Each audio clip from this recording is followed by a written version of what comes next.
हारना impossible with Animesh. फलक को जिद है जहां बिजलियां गिराने की, हमें भी जिद है वहीं आसियां बनाने की। नमस्कार दोस्तों, एक बार फिर से आप सभी का बहुत बहुत स्वागत है हारना इम्पॉसिबल के एक और एपिसोड में। आज मैं जिसकी बातें करने वाला हूं ना, उसने कुदरत की चुनौती को चुनौती दी है। जी हाँ, नाम है उनका सोनिया शर्मा। जब सोनिया का जन्म हुआ था तो उसका एक हाथ ना के बराबर था। जी हाँ, बिल्कुल आपने सही सुना।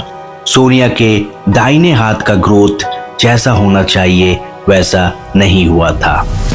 तो दोस्तों, सोच सकते हैं आप, जिसका दाहिना हाथ नहीं है वो बड़े होकर शूटिंग में देश को गोल्ड मेडल जिताएगा।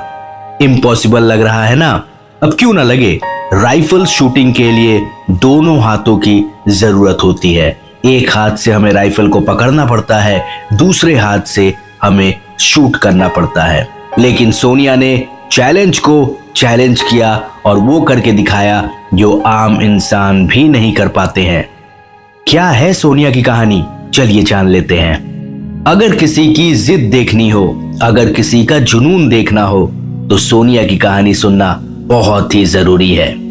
अगर ये देखना हो कि नामुमकिन को मुमकिन कैसे किया जाता है, तो सोनिया से एक बार मिलना जरूरी है। जी हाँ, ये है निशानेबाज सोनिया शर्मा। निशानेबाजी एक ऐसा खेल है जिसमें आंखों के साथ साथ दोनों हाथों की जरूरत पड़ती है। लेकिन सोनिया का दाहिना हाथ नहीं होने के कारण ये बहुत मुश्किल हो गया था सोनिया के लिए।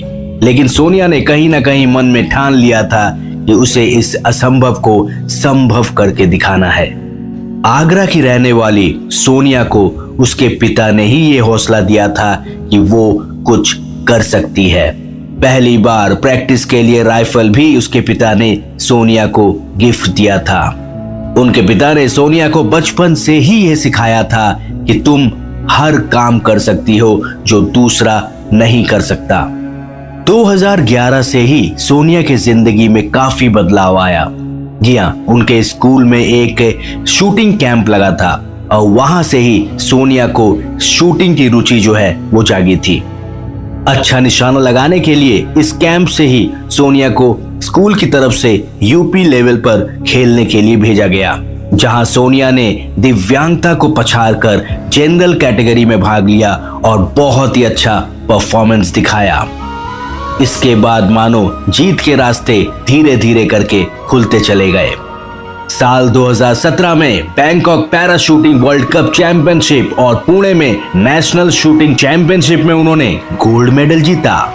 साल 2018 में दुबई के पैरा शूटिंग वर्ल्ड कप में 10 मीटर एयर पिस्टल में भी काफी अच्छा परफॉर्मेंस दिखाया। सोनिया ने अपने शहर का ही नहीं, अपने परिवार का भी नाम देश विदेश में रोशन किया है। मुख्यमंत्री योगी आदित्यनाथ ने उन्हें यूथ आइकन के खिताब से भी नवाजा है। तो देखा ना दोस्तों, राइट हैंड यानी कि दाहिना हाथ जो बहुत ही जरूरी है हमारी जिंदगी में, वो ना होने के बावजूद भी सोनिया ने हार नहीं मानी। उसने ये पहचाना कि उसे क्या करना चाहिए। बाएं हाथ और अपने आंखों से ही उसने अपने लक्ष्य को पहचान लिया। आपकी और हमारी भी सोच सोनिया की तरह ही होनी चाहिए। हम सब में कुछ न कुछ कमजोरी जरूर है, लेकिन उस कमजोरी के बारे में सोचकर, उस कमजोरी की बातें बार बार दोहराकर ये कहना कि मुझसे नहीं हो पाएगा, ये गलत है।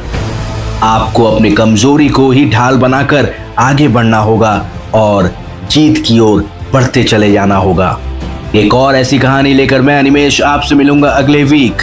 तब तक सपनों को उड़ान देते रहिए।